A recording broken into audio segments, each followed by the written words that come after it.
Good morning and welcome back. તો હું છું સચિન રાવલ અને આપણે સૌ ફરીથી મળી રહ્યા છે આજે આપણા કોમ્પ્યુટરના લેક્ચરમાં. તો ગયો લેક્ચર જે આપણે જોયું એના અંદર આપણે ચેપ્ટર નંબર 11 જોયું હતું, જેના અંદર આપણે અલગ અલગ ડેટા ટાઈપ પર કામ કર્યું હતું, જેના અંદર ઇન્ટીજર હતું, ફ્લોટ હતું, ડબલ હતું, બહુ બધા એમના સિમ્બોલ આપણે જોયા હતા. લોંગ ડબલ હતું, લોંગ ઇન્ટીજર હતું, દરેકના સિમ્બોલ તમને લોકોને મેં કીધું હતું કે યાદ રાખવા પડશે અને એ સિમ્બોલથી આપણે એને પ્રોગ્રામ કરવો પડશે. આપણે અહીંયા પ્રોગ્રામ પણ કર્યો છે, તમને લોકોને આઈ થિંક ખબર હશે અને હું એવી આશા રાખું છું કે તમારા બધામાંથી મોસ્ટ ઓફ લોકોએ જેના ઘરે લેપટોપ અને કોમ્પ્યુટર છે એ લોકોએ શું આની પ્રેક્ટિસ કરી હશે. ઓકે, તો આજે આપણે આગળ વધીએ ચેપ્ટર નંબર 12, મતલબ કે આપણે ઇનપુટ અને આઉટપુટ જે ઓપરેશન, મતલબ કે જે આપણે ઇનપુટ અને આઉટપુટ લેવાનું છે એના ઉપર કામ કરીએ. આ ચેપ્ટર બહુ જ નાનું છે, આના અંદર કે વધારે આપણે ટેન્શન જેવું છે નહીં, બરાબર. એક મેઈન વસ્તુ ખાલી આપણને ખબર હોવી જોઈએ કે ઇનપુટ અને આઉટપુટ કોને કહેવાય અને ઇનપુટ અને આઉટપુટ કો સી ના અંદર કેવી રીતે યુઝ થાય છે, બરાબર.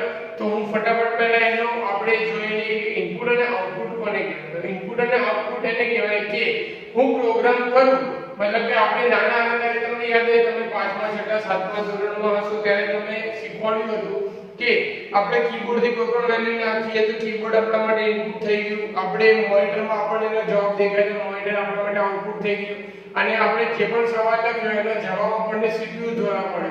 મતલબ કે મેં 5 અને 3 નો સરવાળો કર્યો તો 5 અને 3 મેં કીબોર્ડથી લખ્યું તો ઇનપુટ, હવે 5 અને 3 નો સરવાળો 8 જવાબ આવ્યો એ મને મોનિટરમાં આવ્યો, અને 5 અને 3 નો સરવાળો કોણે કર્યો તો સીપીયુ એ કર્યો, કારણ કે સીપીયુ શું છે, મગજ છે કોમ્પ્યુટરનું. તો એને કર્યું તો એ આપણા માટે પ્રોસેસિંગ થઈ ગયું. એવી વસ્તુ આપણે જ્યારે નાના હતા ત્યારે આપણે ઓલરેડી જોઈ છે, બરાબર. હવે એ વસ્તુ આપણે અહીંયા લઈને આવવાની છે, આપણે સી લેંગ્વેજમાં કઈ રીતે થશે. તો અત્યાર સુધી આપણે લોકોએ તમને યાદ હશે આપણે પ્રોગ્રામ કરીએ છીએ જે બ્લુ સ્ક્રીનમાં કરીએ છીએ, આપણને જે જવાબ મળે છે બ્લેક સ્ક્રીનમાં મળે છે. તમે લોકોએ ઘરે પ્રેક્ટિસ કરી ત્યારે પણ તમે જોયું હશે કે બ્લુ સ્ક્રીનમાં આપણે પ્રોગ્રામ લખીએ છીએ, બ્લેક સ્ક્રીનમાં આપણને જવાબ મળે છે. તો એ જ વસ્તુને આપણે લઈને ચાલવાની છે ઇનપુટ અને આઉટપુટના અંદર, કે હું બ્લુ સ્ક્રીનમાં પ્રોગ્રામ કરું અને પ્રોગ્રામ કરતા ટાઈમ હું બ્લેક સ્ક્રીનમાં જ્યારે હોઉં ત્યારે, મતલબ કે જ્યારે મારો પ્રોગ્રામ રન થઈ ગયો છે ત્યારે, પ્રોગ્રામ રન થઈ ગયા પછી હું અંદર એક વેલ્યુ લખું અને એ વેલ્યુ જઈને મને એનો આઉટપુટમાં જવાબ મળે, એ મારો ઇનપુટ આઉટપુટનું ઓપરેશન સક્સેસફુલ થયું કહેવાય. કેમ? કારણ કે આપણે પહેલાથી કઈ નથી લખેલું, આપણે જ્યારે પ્રોગ્રામ રન કરીએ છીએ ત્યારે હું કોઈ વેલ્યુ લખું છું અને ત્યારે વેલ્યુ જ્યારે જાય અંદર મશીનમાં અને એનો મને જવાબ મળે તો એ સક્સેસફુલ થાય. જેમ કે આપણે હમણાંનું એક એક્ઝામ્પલ લઈએ, જે મેં હમણાં વાત કરીએ કે 3 + 5, તો હું પ્રોગ્રામમાં લખી દઉં કે enter the value of a, enter the value of b, a = 5 અને b = 3 નથી કરતો, મેં લખી દીધું ખાલી મેસેજ લખી દીધો enter the value of a, enter the value of b. બંનેને મેં સ્કેન કરી, બરાબર. સ્કેન તમને ખબર જ છે, આપણે પ્રીવિયસ લેક્ચરમાં જોયું હતું. તો હું 5 અને 3 જ્યારે બ્લેક સ્ક્રીનમાં પ્રોગ્રામ હશે ત્યારે હું કરીશ કે 5 અને 3 અને વેલ્યુ આપીશ, એનો આન્સર મારે સી માં સ્ટોર થાય. એટલે કે 5 અને 3 જ્યારે મેં પ્રોગ્રામ રન કર્યો ત્યારે તે મશીનમાં જાય, એ મશીનમાં જઈને સી માં એડ થાય અને સી માં એડ થઈને મને સી નો જવાબ 8 મળે, ત્યારે મારો સક્સેસફુલી ઇનપુટ અને આઉટપુટનું ઓપરેશન થયું કહેવાય, બરાબર. તો એની અલગ એક મેથડ બી છે, એ પણ આપણે આ જોઈશું અને બીજી કઈ રીતે કરી શકીએ એ પણ આપણે આજે જોઈશું, બરાબર. ઓકે, તો એના માટે સૌ પહેલા બધા લોકો પેજ નંબર 240, તમારા પેજના બુકનો પેજ નંબર 239 મતલબ 239 પર જતા રહો. ત્યાં તમને નીચે 240 ના અંદર તમને દેખાતો હશે પ્રોગ્રામ કરેલો છે. આપણે એ પ્રોગ્રામ કરીએ અને એના ઉપરથી જોઈએ કે ઇનપુટ અને આઉટપુટનું બીજી કઈ રીતે મેથડથી પણ આપણને જવાબ મળે છે, બરાબર. તો પેજ નંબર 240 બોલો, જેના અંદર પ્રોગ્રામ છે બનાવેલો. ઓકે, તમને લોકોને દેખાતો હશે કોષ્ટક 12.1 ના અંદર આપણે અહીંયા સૌથી પહેલા હું સી લેંગ્વેજ ચાલુ કરી દઉં અને અહીંયા પ્રોગ્રામ કરું.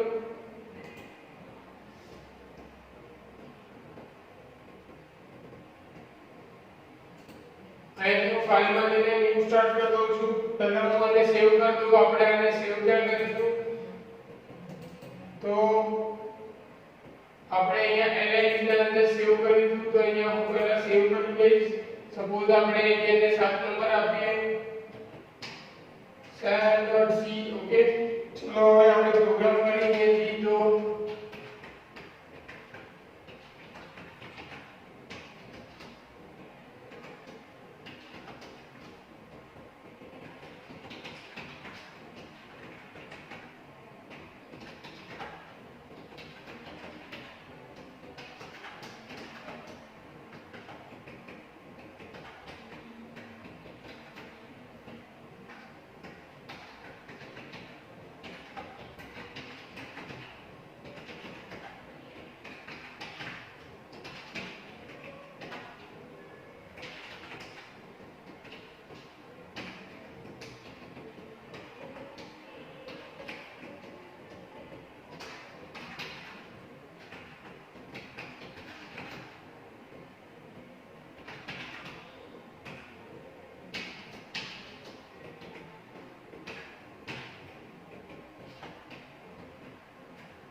ઓકે, તમે અહીંયા પ્રોગ્રામ કર્યો. હવે પ્રોગ્રામ અંદર સૌથી પહેલા આપણે શું કર્યું જોઈ લઈએ. તો અહીંયા મેં શું કર્યું કે ભાઈ ઇન્ટીજર આન્સર કરીને મેં લીધું, બરાબર. હવે આપણે ખાલી ઇન્ટીજરમાં મિસ્ટેક કરી. મારે અહીંયા જવાબ જે છે એ આલ્ફાબેટમાં લખવાનો છે એટલે ઇન્ટીજરની જગ્યાએ હું લખી દઈશ કેરેક્ટર, બરાબર. ઓકે, તો મેં લખ્યું કેરેક્ટર આન્સર કારણ કે મારે જવાબ છે એ ABCD ના ફોર્મેટમાં આવવાનો છે, મતલબ કે આલ્ફાબેટમાં આવવાનો છે. મેં લીધું આન્સર. હવે અહીંયા મેં કોઈ વેલ્યુ નથી આપી આન્સરને, પણ મેં અહીંયા મેસેજ પૂછ્યો કે would you like to study, મતલબ કે તમે લોકો ભણવા માંગો છો અત્યારે કે નહીં, બરાબર. હવે સપોઝ એવું મેં લખ્યું પણ છે કે હા હોય તમારી તો તમારે y પ્રેસ કરવાનો અને તમારી ના હોય તો તમારે n પ્રેસ કરવાનો, મતલબ કે યસ હોય તો y, નો હોય તો n પ્રેસ કરવાનો. અને પછી મેં અહીંયા જે સપોઝ હું y પ્રેસ કરીશ કે n પ્રેસ કરીશ જ્યારે પ્રોગ્રામ રન થશે ત્યારે એ અહીંયાથી ગેટ કેરમાંથી કે જશે આન્સર ના અંદર જશે, કેમ કે આન્સર ના અંદર કોઈ પણ વેલ્યુ મેં સ્ટોર કરી નથી એટલે સીધું કે જશે આન્સર ના અંદર વેલ્યુ જશે હું જે પણ જવાબ પ્રિન્ટ કરી છે.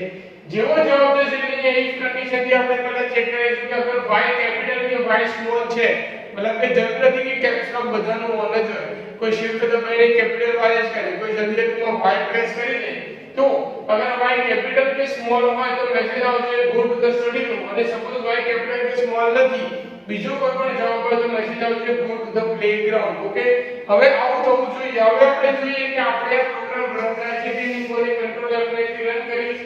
અહીંયા મેસેજ આવી ગયો. હવે હું કેપિટલ y પ્રિન્ટ કરાવું છું તો આવી ગયો go to the study room, મતલબ કે મેં જ્યારે પ્રોગ્રામ રન થયો પછી અહીંયા કેપિટલ y ની વેલ્યુ આપી તો અહીંયા જવાબ શું થઈને મને અહીંયા મળ્યો. હવે સપોઝ હું એક સ્મોલ y લખું છું, સ્મોલ y લખ્યો, ફરીથી આવી ગયો go to the study room. હવે સપોઝ હું અહીંયા n લખું છું તો આવી ગયો ગો ટુ ધ પ્લેગ્રાઉન્ડ, બરાબર. મતલબ કે મેં અહીંયા જે જવાબ લખ્યો એ ડાયરેક્ટલી આવી ગયો અને એના ઉપરથી મને નીચે જે કન્ડિશનમાં મેં જે આન્સર આપેલા એ પણ મને મળી ગયા. આ શું થયું ઇનપુટ આઉટપુટ નું ઓપરેશન કે જ્યારે મેં પ્રોગ્રામ રન કર્યો બ્લેક સ્ક્રીનમાં છું ત્યારે મારો પ્રોગ્રામનો જવાબ મને મળ્યો. ઓકે, તો આઈ થિંક આ વસ્તુ તમને ક્લિયર અને એકદમ ખબર પડી જશે કે કઈ રીતે થાય. હું એક મિનિટ માટે ઉભો રહી જાઉં છું. તમે લોકો આ સપોઝ આ વસ્તુ એ નવી જે CNN SCN એ ગેટ CH CNN SCN નો મતલબ ઓલરેડી બધાને ખબર છે કે ક્લિયર સ્ક્રીન કરવા ગેટ CH આપણે ક્યાં યુઝ કરી છે ટર્બોસી ના અંદર. આપણને જ્યારે રિટર્ન 0 લખીએ તો જવાબ નથી મળતો, પ્રોગ્રામ રન ના થાય એટલે આપણે ગેટ CH લખીએ ત્યાં પ્રોગ્રામ ઊભું રહી જાય અને આપણો જે જવાબ છે પ્રિન્ટ થઈ જાય. એટલે સપોઝ કોઈને લખવું હોય તો લખી શકે. આ પ્રોગ્રામ બુકમાં પણ છે. હું એક મિનિટ માટે ઉભો રહી જાઉં છું પછી આપણે આગળનો પ્રોગ્રામ કરીએ.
ઓકે, તો આઈ હોપ તમે લોકો પ્રોગ્રામ લખી દીધો હશે. હવે આપણે આગળ વધીએ તો એ જ રીતે નીચે આપણને સ્ટેટ કરીને જે છે કે આવી આન્સર ગેટ આન્સર કેરેક્ટર છે જે કે કેરેક્ટર સ્ટેટ કરીને કે તમારું કયું સ્ટેટ છે જોવા માટેનો એક પ્રોગ્રામ કર્યો છે. એ પ્રોગ્રામ તમારે કરવાનો.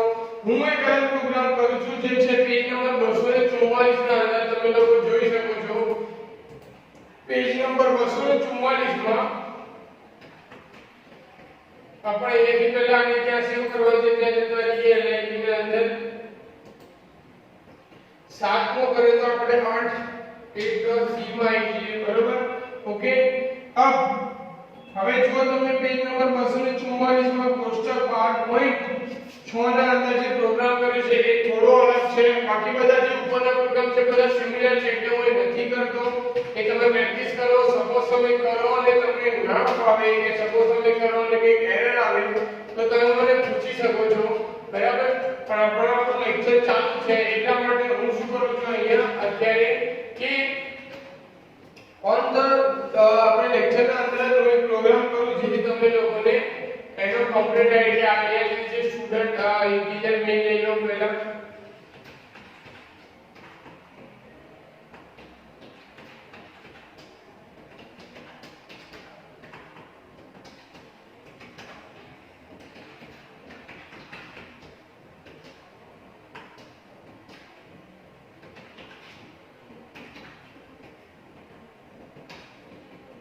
જે વસ્તુ અલગ છે ને એ વસ્તુ હું હમણાં કરીશ એટલે શું છે કે તમને જ્યારે પ્રોગ્રામ કરો ત્યારે તમને પ્રોબ્લેમ આવે નહીં જે સેમ ટુ સેમ જે કોમન છે તો એનો એક પ્રોગ્રામ કર્યો તો ઇનફ છે તમારા માટે અન્ડરસ્ટેન્ડિંગ કરવા માટે કે એમાં આગળ શું થશે બરાબર જેમ કે સ્ટેટ છે તમારા માટે અન્ડરસ્ટેન્ડિંગ છે આપણે એક પ્રોગ્રામ ઓલરેડી એના વિશે કરી દીધો છે આગળ કેરેક્ટર માટે આન્સર લો એટલે હું એ નથી કરતો અહીંયા નવો પ્રોગ્રામ છે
ઓકે તો હવે આ પ્રોગ્રામની અંદર આપણે શું કર્યું એ સૌથી પહેલા જોઈ લઈએ કે આ પ્રોગ્રામ કેમ અલગ છે તો અહીંયા આપણે કર્યું કેરેક્ટર સ્ટુડન્ટ અંડરસ્કોર નેમ હવે અંડરસ્કોર કેમ આપ્યું એનું સૌથી પહેલા મોટું રીઝન સમજાય દઉં જ્યારે પણ તમે વેરીએબલનું નામ આપો તો મેં તમને કીધું કે તમે કોઈ પણ નામ આપી શકો તમે પોતાનું પણ નામ આપી શકો પણ જે નામ તમે આપો એ નામ તમારે નીચે યુઝ કરવાનું રહે ઓકે પણ આ નામ આપતા ટાઈમ આપણે એક વસ્તુ ધ્યાન રાખવાનું કે આપણે એના વચ્ચે સ્પેસ ના આપી શકાય જેમ કે સપોઝ એ સ્ટુડન્ટ સ્પેસ નેમ આપું તો એ ચાલશે નહીં ચાલશે એવું નહીં કે નહીં ચાલે પણ એ આપણે એઝ અ પ્રોગ્રામિંગ લેંગ્વેજ ના હિસાબથી કનેક્ટ ના કરાય એટલે આપણને અહીંયા બે આપણે જેને કનેક્ટ કરવા માટે અંડરસ્કોર ડેશ એવો આપણે યુઝ કરવો પડે તો બે વસ્તુ કરવાની કાં તો તમને મોટું નામ લખો તો અંડરસ્કોર કે ડેશ છે ને કનેક્ટ કરવાની કાં તો તમારે શું કરવાનું શોર્ટ ફોર્મમાં નામ લખી દેવાનું જેમ કે સ્ટુડન્ટ નેમ જોઈએ છે તો એસએન લખી દો તો પણ ચાલે બરાબર મેં અહીંયા બુકમાં જે લખ્યું છે એટલા માટે લખ્યું કે તમને અન્ડરસ્ટેન્ડિંગ થાય પછી આપણે અહીંયા 50 વેલ્યુ આપી દીધી હવે આપણી ભાષામાં અગર આને વેલ્યુનો આ 50 નો મતલબ હું તમને સિમ્પલ રીતે સમજાવું છું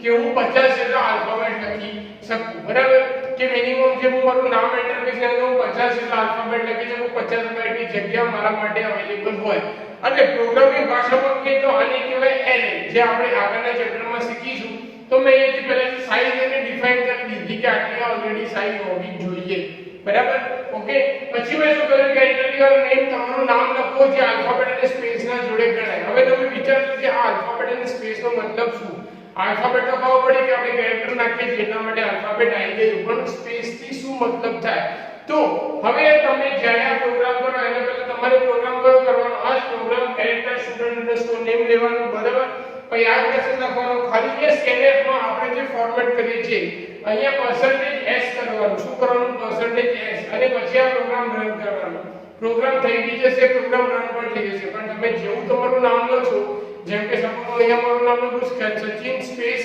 રાવલ બરાબર તો શું આવશે આગળનું ખાલી સચિન આવશે પાછળનું રાવલ આવશે નહીં સપોઝ હું લખું Vedant space international space school તો આગળનું ખાલી વેદાંત આવશે ઇન્ટરનેશનલ સ્કૂલ આવશે નહીં કેમ બીકોઝ કે સ્પેસ વાળી વસ્તુ ત્યાં અલાઉડ કરશે નહીં હવે આપણે સ્પેસ વાળી વસ્તુ અલાઉડ કરાવવાની જે સ્પેસ ને આપણે અલાઉડ કરે છે એટલે મેં અહીંયા દરેક વસ્તુને ડિફાઇન કરી દીધી શું કર્યું કે સ્મોલ a સ્મોલ z વચ્ચે સ્પેસ આપી કેપિટલ A કેપિટલ Z બરાબર એમાં આપી દીધું એટલે શું થઈ ગયું આનાથી કે હું કોઈ પણ આલ્ફાબેટ લખું ગણીને સ્પેસ તો મારે પ્રોગ્રામ રન થાય અને જેવું હું લખું એવું મને આઉટપુટમાં જવાબ મળે બરાબર એ જ વસ્તુને આપણે અહીંયા ડિફાઇન કરી દીધી કે તમે જે સ્ટોર કર્યું છે એને %s થી સ્ટોર કરીએ તમને બધાને ઓલરેડી ખબર જ છે %c અને s આપીએ છે હવે હું અહીંયા સ્પેસ વાળી વસ્તુને એન્ટર કરીશ તો એ થશે જેમ કે તમે જોઈ શકો છો હું ઉપર અહીંયા નામ લખાવું છું મેં લખ્યું સચિન રાવલ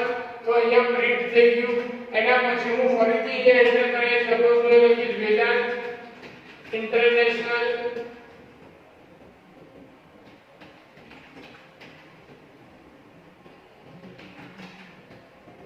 સ્કૂલ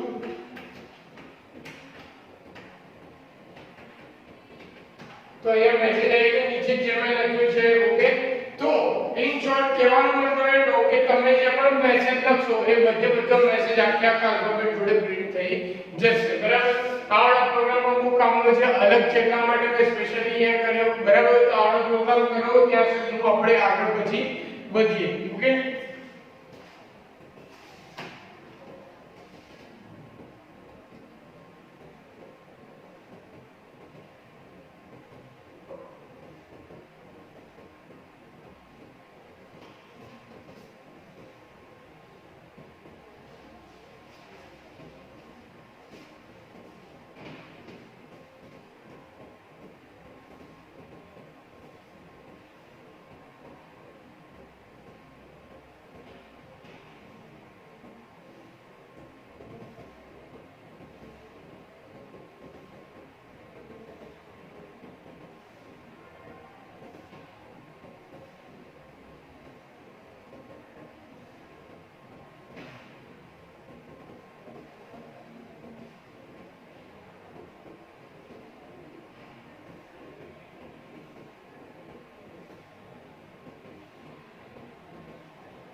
ઓકે, તો આઈ હોપ આ પ્રોગ્રામ તમારા બધાનો થઈ ગયો હશે. હવે આના નીચે બહુ બધા પ્રોગ્રામ્સ આપેલા છે, જેમ કે ગ્રેડ માટે પ્રોગ્રામ આપેલો છે, તમે એ કેરેક્ટરમાં ગ્રેડ લખીને સ્ટેટ માટે આપણે જેમ સ્ટેટનું નામ મોટી રીતે લખી શકો એ પણ આપેલો છે પ્રોગ્રામ. તો બધા સેમ ટુ સેમ સિમિલર પેટર્નના પ્રોગ્રામ છે, તમે કહી શકો. બરાબર, આની પર તમે પ્રેક્ટિસ કરી શકો. આપણે જઈએ છીએ સીધા નેક્સ્ટ પ્રોગ્રામ પર, જે છે પેજ નંબર 250 ના ઉપર, જેના અંદર નંબરને અલગ અલગ રીતે પ્રિન્ટ કરાયું છે. એ રીતે અલગ અલગ રીતે પ્રિન્ટ થાય છે એ આપણે જોઈશું. ઓકે, તો હું અહીંયા નવો પ્રોગ્રામ ચાલુ કરી દઉં છું. એના પછી અહીંયા જે પ્રોગ્રામ ચાલુ કરી દઉં છું ફાઇલમાં ન્યુ. ઓકે,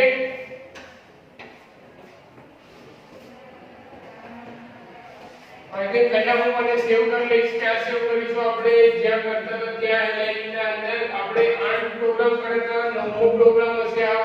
તો આને હું શું કરીશ, 9.c થી સેવ કરી દઈશ. 9.c થી સેવ કરી પેજ નંબર 250 ઉપર જુઓ, ફિગર જે છે ટેબલ છે 12.14, એના અંદર આ પ્રોગ્રામ છે. આ પ્રોગ્રામ ફરી જેમ મેં કીધું કે જે અલગ છે, મતલબ કે થોડો પ્રોગ્રામ અલગ છે, જેને સમજવાની જરૂર છે. તો એટલા માટે હું આપણો પ્રોગ્રામ કરું છું. બરાબર, આ પ્રોગ્રામ ઇમ્પોર્ટન્ટ નથી, પણ તમારે સમજવાની જરૂર છે. કેમ કે સપોઝ તમે આ પ્રોગ્રામની પ્રેક્ટિસ કરશો તો તમે કન્ફ્યુઝ થઈ જશો. એટલા માટે મેં આ પ્રોગ્રામ તમારા માટે કરું છું અહીંયા, કે જેથી તમે કન્ફ્યુઝ ના થાઓ. બરાબર, અહીંયા ઇન્ટિજરની વેલ્યુ આપી દીધી.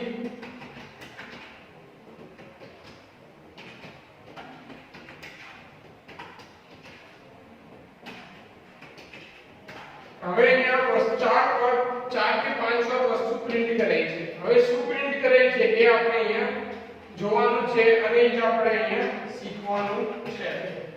બરાબર,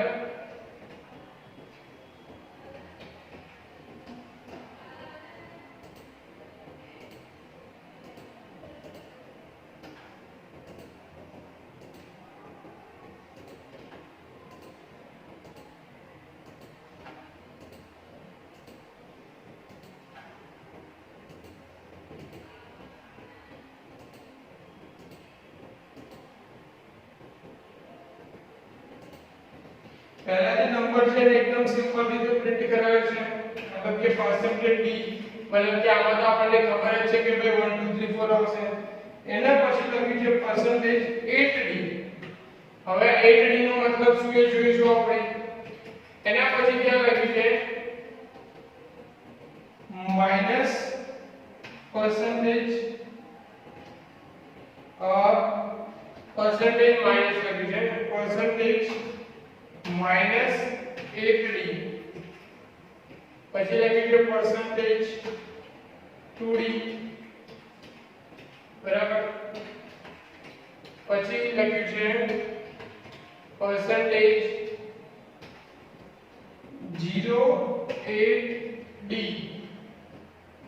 હવે આ બધાનો મતલબ શું એ જોઈ લઈશું આપણે, અને આ બધાની થાય એ પણ આપણે જોઈ લઈશું. પહેલા પ્રોગ્રામ રન કરીને જોઈએ ફટાફટ આ પ્રોગ્રામ રન થાય છે. હવે આ પ્રોગ્રામ અલગ છે એટલે મેં તમને ફરીથી કહું છું, સમજાવું છું. જરૂરી નથી પણ ખબર પડવી જોઈએ પ્રોગ્રામમાં. percentage d બધાને ખબર છે ઇન્ટિજર માટે યુઝ થાય છે, એટલે મેં ઇન્ટિજરમાં જે વેલ્યુ આપી 1 2 3 4 એ થઈ જશે. પછી જે %8d અને નંબર, મતલબ કે જે નંબર લખ્યું છે, હવે નંબર કેટલા છે જુઓ 1 2 3 4, મેં વેલ્યુ આપી છે અહીંયા 8. હવે 8d નો મતલબ શું થશે કે ભાઈ 8 વેલ્યુ પ્રિન્ટ થવી જોઈએ. હવે 8 તો આપણા જોડે છે નહીં, આપણા જોડે કેટલી છે 1 2 3 4, મતલબ કે 4 જ વેલ્યુ છે. તો થશે શું, આગળના ચારમાં શું હોય છે બ્લેન્ક સ્પેસ, અને પાછળના ચારમાં શું હશે જે વેલ્યુ છે. સપોઝ અગર અહીંયા 4 આંકડાની જગ્યાએ 3 જ આંકડા હોય તો શું થશે, આગળના 5 માં બ્લેન્ક સ્પેસ આવત અને પાછળના 3 આંકડા જે હોય એ આવી જાય. બરાબર, ઓકે. એના પછી -8. હવે -8 નો મતલબ શું કે તમે જે લખી છે એને માઈનસમાં લઈ જવાની. આપણે જો ઓલરેડી પ્લસ ની વેલ્યુ છે એટલે એમાં શું થશે કે જે નંબર લખ્યો છે ઓલરેડી એ પ્રિન્ટ થઈ જશે. એના પછી છે %2d. હવે 2d એટલે એના જેવું છે, મિનિમમ 2 વેલ્યુ હોવી જોઈએ. આપણે જે મિનિમમ 4 વેલ્યુ છે એ પણ એનો મતલબ શું થશે કે જે હું મેસેજ લખી છે પ્રિન્ટ થઈ જશે. સપોઝ અહીંયા 4 આંકડાની જગ્યાએ એક જ આંકડો લખ્યો હોય તો શું થાય, 2d માં એક સ્પેસ આવે અને એક જે આંકડો છે પાછળ આવી જાય. ઓકે, એના પછી છેલ્લે છે 0.8d. હવે 0.8d નો મતલબ શું, સેમ ટુ સેમ ઉપર જે કર્યું છે કે 8 વેલ્યુ પ્રિન્ટ થવી જોઈએ, જેમાંથી આપણે જે 4 છે પણ જે બાકીની 4 છે ત્યાં શું છે બ્લેન્ક સ્પેસ આવે છે, પણ એ જે કેસ હોય છે ત્યાં 0 આવી જશે કેમ કે આપણે 0 8d લખ્યું છે એટલે. હવે આને હું રન કરું અને જોઉં તો જોઈ શકો તમે પહેલું મેં જે તમને કીધું કે નોર્મલી બીજાના અંદર આગળ 4 સ્પેસ છે 1 2 3 4 છે, ત્રીજાના અંદર માઈનસમાં વેલ્યુ નથી એટલે પ્લસની એમને એમ આવશે, પછી ત્રીજા ચોથાના અંદર 2d લખ્યું છે આપણે જે 4 લખ્યું છે એટલે એ જ આવશે, પછી લખ્યું છે 0 8d એટલે 4 વાર 0 અને પાછળની 4 વેલ્યુ. અગર અહીંયા આપણે 3 વેલ્યુ હોત તો 5 વાર 0 હોત પછી પાછળની 3 વેલ્યુ આવી જાય. ઓકે, તો આ જ રીતે જે પ્રોગ્રામ મતલબ કે આપણે આગળ આમે કર્યો એ અલગ હતો એટલા માટે વસ્તુ મેં તમને શીખવાડી અને આમાં તમે કન્ફ્યુઝ ના થઈ જાઓ એટલે જ્યારે પણ તમે આ પ્રોગ્રામ કરો તો આ વસ્તુમાં કન્ફ્યુઝ થવાનું નહીં. ઓકે, બાકી આ જે ચેપ્ટર છે સ્પેશિયલી શેના માટે છે ઇનપુટ અને આઉટપુટ માટે છે, જેના અંદર તમારે જે કેરેક્ટર છે એનો પ્રોગ્રામ કરવાનો, ઇન્ટિજરનો સપોઝ કોઈ પ્રોગ્રામ કરવાનો તમે કરી શકો, બરાબર. અને એના પછી આ વસ્તુ તમને ખબર પડે કે કઈ વસ્તુ કઈ રીતે ત્યાં સ્ટોર થાય છે, એના માટે નીચે બીજા પણ બે કોષ્ટક આપેલા છે ફ્લોટ માટેના, તમારે એ પણ રેફર કરવા હોય તો કરી શકો. બાકી મેઇનલી તમારું ધ્યાન અને ફોકસ ક્યાં હોવું જોઈએ આ ચેપ્ટરના અંદર ખાલી અને ખાલી ઇનપુટ આઉટપુટના અંદર. ઓકે, જેવું આ ચેપ્ટર તમારી પ્રેક્ટિસ થઈ જાય, મેં આજે પ્રોગ્રામ કરાયા પછી ઉપર જે સ્ટેટની મેથડની વાત કરી, ગ્રેડિંગની વાત કરી, એના પણ પ્રોગ્રામ આપે છે, એની પ્રેક્ટિસ થઈ જાય પછી આના જે એમસીક્યુઝ છે ખાલી અને ખાલી 6 જ એમસીક્યુઝ છે. 6 એમસીક્યુઝ તમારે યાદ કરી લેવાના, ગોખી લેવાના 6 એમસીક્યુઝ, બરાબર. કારણ કે તમારી એક્ઝામ આવશે પ્યોરલી શેના ઉપર આવશે એમસીક્યુઝ ઉપર જ આવશે થિયરી એટલા માટે. ઓકે, તો એમસીક્યુઝ એના બધા વાંચી લેવાના. આ જ્યારે પ્રોગ્રામ કરો ત્યારે કાં તો પ્રોગ્રામ રન થઈ જાય ત્યારે કોઈ પણ પ્રોબ્લેમ આવે તો તમે મને બિંદાસ પૂછી શકો છો. Okay, by.